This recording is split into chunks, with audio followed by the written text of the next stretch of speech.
pain to power ဆိုတာလေးကိုမှ highlight ထောက်ပြပေးမယ်။နာကျင်မှုတွေကနေပြီးစွမ်းအားအဖြစ်ကိုပြောင်းလဲသွားစေတဲ့အကြောင်းရင်းလေးပေါ့နော်။အဲ့တော့လူတိုင်းမှာနာကျင်ခံခတ်စရာရှိတယ်။ဥပမာကိုမမျှော်လင့်ထားတဲ့အဖြစ်ပြက်တစ်ခုဖြစ်လာလို့ရှိရင်လူရဲ့နာကျင်ရတယ်။အဲ့အိမ်မက်တွေဆုံးရှုံးပျက်စီးသွားရင်လူရဲ့နာကျင်ခံခတ်တယ်။ဥပမာဒီငလင်သေးလို့ပေါ့ရုပ်တရက်စက္ကန့်ပိုင်းတွင်မိနစ်ပိုင်းတွင်မှာဖြစ်ပျက်သွားတဲ့အဖြစ်အပျက်တွေမိသားစုဝင်တွေဆုံးရှုံးတယ်အသက်ဝိတ်စည်းစိမ်တွေဆုံးရှုံးတယ်။ဒါတွေလည်းလုံးဝကိုတိုးပြလို့မရတော့အောင်မှ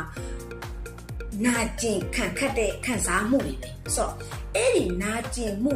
အဲ့ဒီခံခတ်မှုနာကျင်မှုတွေကသင်ခန်းစာတွေရရှိစေတယ်။အဲ့ဒီသင်ခန်းစာတွေကနေပြောပဲမတို့ကဘဝတိုးတက်ပြောင်းလဲစေတဲ့ opportunity အခွင့်အလမ်းတွေကိုမတို့ရှာဖွေရတယ်။အဲ့ဒီသင်ခန်းစာတွေကနေပြီးလူတစ်ယောက်ရဲ့ဘဝအခြေအနေတစ်ခုကိုတိုးတက်ပြောင်းလဲနိုင်စေအစွမ်းတွေသူ့မှာရှိ pay to power နာကျင်မှုကနေပြီးတော့စွမ်းအားတွေဖြစ်ဘလို့ပြောင်းလဲပြီးတော့ဖန်တီးရတာလဲဆိုတော့အဓိကက knowledge ပဲဒီနေရာမှာ highlight ဖောက်ပြချင်တာကဟိုကဒီစီးပွားရေးလုပ်တော့မယ်အရင်းနှီးမရှိဘူးဆိုလို့ရှိရင်မတို့ကအုံနောက်ကိုအရင်ဆုံးရင်းနှီးမြှုပ်နှံပါအဲ့ဒီမှာကိုယ့်ရဲ့ experience အတွေ့အကြုံကိုပြန်ပြီးတော့သင်ခန်းစာယူရတယ်ကိုယ့်ရဲ့အရှုံးတွေကနေပြီးတော့သင်ခန်းစာပြန်ယူရတယ်ကိုယ့်ရဲ့အမှားတွေကနေပြီးတော့သင်ခန်းစာပြန်ယူရတယ်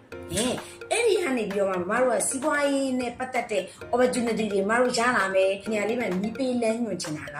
personal branding တိစောက်တဲ့နီးလမ်းကိုမတို့အရင်ဆုံးလေ့လာရမယ်။ဒုတိယတစ်ချက်အနေနဲ့ကျတော့မတို့က marketing strategy နဲ့ပတ်သက်ပြီးတော့ဈေးကွက်ထိုးပေါက်ခြင်းနည်းဗျူဟာပေါ့။ဥပမာကိုက product တစ်ခုကိုကိုယ်ရောင်းမယ်ပေါ့။မတို့ကရောင်းကျင်တဲ့စိတ်ကိုခဏထားပြီးတော့ဈေးကွက်ဘလို့ထိုးပေါက်ရမလဲဆိုတဲ့အတွေးမျိုးကိုမတို့အရင်တွေးပြီးတော့ marketing စင်းပုံစင်းနည်းနဲ့ marketing strategy နည်းဗျူဟာတွေမတို့အရင်ဆုံးလေ့လာရတယ်။အဲ့ဒါပြီးတော့မှမတို့က product တစ်ခုကိုရောင်းတော့မယ်ဆိုလို့ရှိရင် personal branding နဲ့တိစောက်ပြီးပြီ marketing နဲ့ဆင်းခဲ့ပြီးပြီဆိုတော့မှမတို့ကတတိယအဆင့်အနေနဲ့စေးပိုင်းကိုသွားရတာ။နောက်ဆုံးမတို့က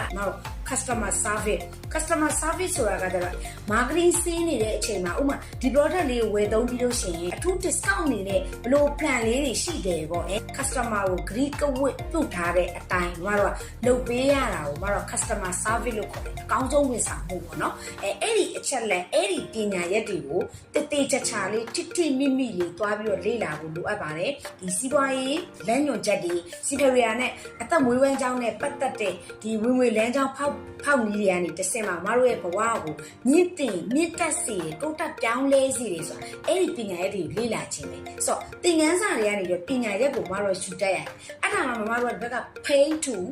power ဆိုပြီးတော့ဖြတ်နော် pain တခုတည်းနဲ့လည်း pain နေလို့မရဘူးလူတွေရဲ့ဖိနှိပ်